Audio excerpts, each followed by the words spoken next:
Adi, tu ne trouves pas qu'il y a des poissons qui ont des formes vraiment bizarres? C'est vrai, certaines espèces ont des formes originales. Par exemple, la crêpe des mers. Quoi? La crêpe des mers? Oui, la crêpe des mers. Là, regarde. Mais ça, c'est une raie, whoops! Et justement, sais-tu pourquoi les raies sont toutes plates? Eh bien, j'en ai aucune idée. Bien sûr, les raies sont plates parce que leur squelette est comme ça, tout plat. Mais ce qui est intéressant, c'est que leur squelette est entièrement en cartilage. En quoi? En cartilage. Ce sont des os tout mous comme du caoutchouc. Vos petits nez, par exemple, sont faits de cartilage. C'est d'ailleurs ça qui donne cette très grande souplesse aux raies. Ok. Mais si les raies sont toutes plates, c'est surtout pour pouvoir s'enfouir sous le sable du fond de la mer. Ah, en fait, c'est pas des crêpes des mers, c'est des sablés des mers. Bravo, oups! Bon, résumons. Elles s'enfouissent dans le sable, elles s'en mettent partout, ça gratte, ça pique, bref, c'est horrible. Mais à part ça, quel est l'intérêt? J'y viens. En fait, il y a deux intérêts. Monsieur Adi, premier intérêt, s'il vous plaît. Du calme, j'y viens. Les raies s'enfouissent dans le sable pour se cacher de leurs prédateurs, les requins principalement. Qu'est-ce qui se passe? J'ai dit une bêtise? Deuxième intérêt.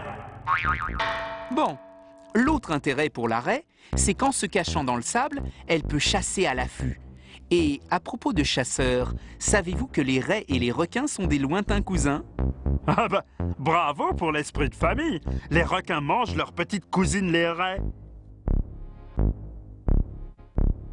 Ah, te revoilà, toi. Bah oui, me revoilà. Et qu'est-ce que tu fais avec ça? J'ai dit trop de bêtises. J'ai décidé de me scotcher la bouche. Parfait. Bon, comme je disais, les raies et les requins sont de lointains cousins et ils partagent plusieurs points communs. Leur squelette n'est pas fait avec des os comme nous, mais avec du cartilage, comme nous l'avons dit tout à l'heure. D'autre part, la raie et le requin ont à peu près la même dentition. Plusieurs rangées de dents très pointues jusqu'au fond de la bouche. Ne t'inquiète pas, les raies se nourrissent de petits poissons, de crabes, de crevettes, de coquillages. Mais elles ne mangent pas les whoops. J'avais pas prévu que ça m'empêcherait de respirer. Pour un chien, c'est déjà incroyable qu'il parle. Eh oh, pas de messe basse, s'il vous plaît. Mais non, regarde. Certaines espèces de raies, comme la raie pastenague, ont une arme secrète. Au bout de leur queue se trouve une sorte d'aiguille venimeuse. Ah, charmant. Le venin qu'elles injectent est très douloureux. Il provoque brûlure et paralysie à l'endroit où elles piquent. Super. Et moi, j'ai une très grande envie de crêpes tout à coup. Tiens donc. Salut les terriens!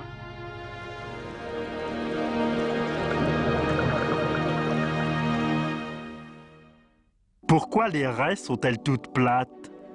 Elles sont toutes plates pour pouvoir se cacher sous le sable.